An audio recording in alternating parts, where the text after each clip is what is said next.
Hi, I'm Mike from Agility Fleet, and we've been good enough to be given the new 2 Series Tourer from BMW. This is the XE Tourer petrol hybrid plug-in.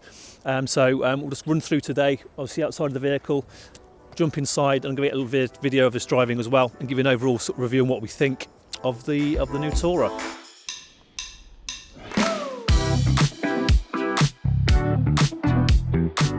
We'll start at the front end as always. Nice lovely big thick grille from BMW, which you'll see across the range at the moment. I'm sure you're familiar with the brand.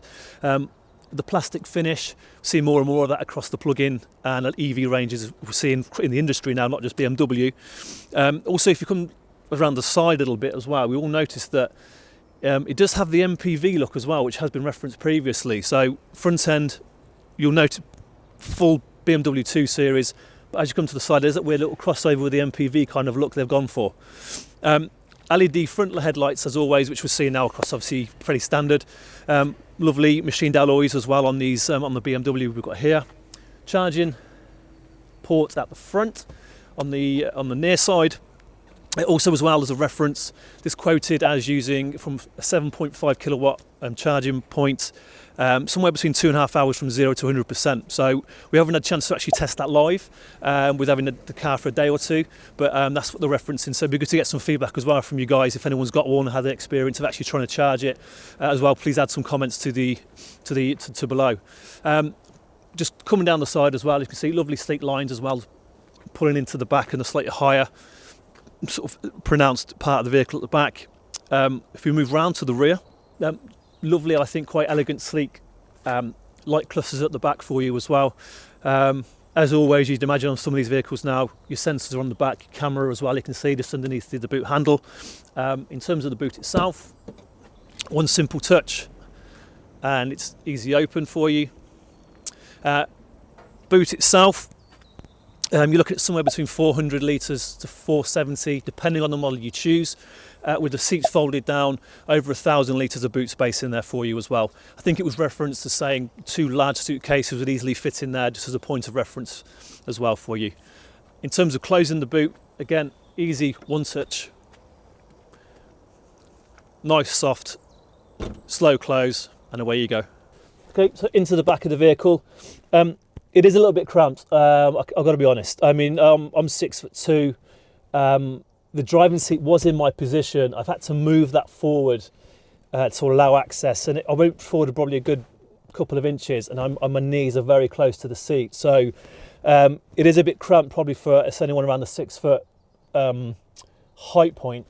I would say height-wise is fine actually. It's just more the leg room for me that's a bit of a problem. I can easily see it being quite squeezed there if you've got a couple, 2 or 3 adults in the back as well. But in terms of the finish, nice lovely seats as well. You do have the armrest, which you can pull forward with a couple of cup holders. Nice little feature there as well. As standard really, usual heating vents in the back of the middle console with a couple of USB-C ports as well. Obviously for charging any iPads, etc. in the back of the vehicle. Couple of holding nets in the back seats as well, to be honest with you, which are pretty standard on most vehicles. Nice little touch though, little lights within the top of the door opening by the handles. Also just little speakers in the door as well, which is a nice little finish. Okay, so moving to the front of the vehicle, I have to admit it is quite a nice looking vehicle internally. Really nice finishes, some just a little wood effect in the middle of across the console, and runs into both to the front and passenger doors as well. Also with a little strip of mood light, which you can also change the ambience in terms of colours, which is a nice little feature you can play around with. Very minimalistic on the steering wheel. A few little options. As I say, I only had the vehicle just for the evening last night, so I had a little drive around. I must admit, fairly standard in terms of usability. Easy for your thumbs to actually just operate and pick the different options, whether it be your music or your cruise control, or changing the options and selections on the screen in front. I did find actually on the cruise control adjusting the speed, it's a weird little toggle up and down with not the most pronounced line, but maybe that's just down to, again, first time in the vehicle, maybe not quite used to using it, but that's the one thing that just came to mind when I was actually driving into work this morning. But in terms of using and practicality, it was pretty straightforward. It wasn't complicated, very easy to jump in and figure it out, which is pretty much what I did. Now, in terms of the front display, lovely probably sort of 2 foot long, complete screen arm, including your infotainment system and also the obviously car information and dials. Again, there are different settings which we'll show you as well on the front, so you can choose whether it's just your music showing, whether MPG you're currently running and charging, obviously with from the electric side and the hybrid. Also just maps, etc. as well. So it's got different selections for your own preference, or maybe just on the journey you're on, you want a bit more feedback and information of what's going on. I would say the screen, in terms of its pixels and clarity, is really nice. I thought since I got in the vehicle, I thought it had a really nice finish. It was really crisp in terms of the text, and it wasn't any lagging at all with the actual sliding in the motion of going from different options as well. In terms of its touch points, I must admit, BMW, you would expect premium, and I think it is. Really nice touch points for the volume in the middle console, also for the gear selector in the middle, also the handles as well, and the buttons, really nice. You feel that quality's there that, to be fair, BMW provided through the range for a long time, and you won't be disappointed with obviously with those options you'll see on the vehicle. Middle console, it is fixed, it is solid. No options for storage, but again, maybe that's just a preference whether you'd like that one or hate it. There is some down the side, so easily get maybe just a drinks bottle in the side if you need to. As you can see, we've already got one in here in the front and a second one as well. Also with the front little port, there is a little fixing handle which can clamp, I think you're assuming, your phone in there. Playing around with that last night, but maybe a nice little feature potentially. Glove box is standard, as you'd imagine in most vehicles, of course. And to be fair, it's fairly minimalistic in its options and buttons. There's not too many. You've got just the typical front and rear clearance buttons as well. Also on the right hand side, just your lights, and everything else really comes through the infotainment system as well. So again, BMW moving forward an awful lot with the tech they're now supplying on a lot of their new vehicles. And one feature on this Tourer that not to forget about was the pan roof as well. It went down really well with the guys in Agility. Fully automatic as well, but it was a really nice option to choose from, whether you want the nice light coming through or full closure as well. Okay, so coming inside the vehicle and actually driving the BMW 2 Series Tourer, have to admit, it is a nice drive. It is comfortable, as you'd imagine from a BMW product. A little bit underwhelmed maybe in some senses how it drives and performance, but I guess maybe that's what you expect from this type of product and what they're looking to get on the market. Appreciate it's a plug-in hybrid.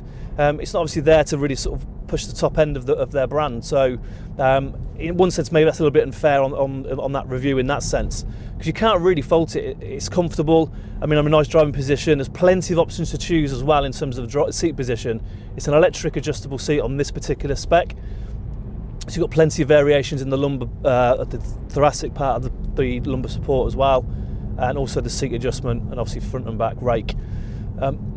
There also is a couple of settings you can set the memory to on the seat. So if there's obviously yourself and your partner, you can set obviously your driving positions when you get in the vehicle, and obviously just press them as you each swap over in driving. In terms of its ride, it's a little bit stiff, but it's actually not too bad. It's not as if it's bouncing you around the vehicle.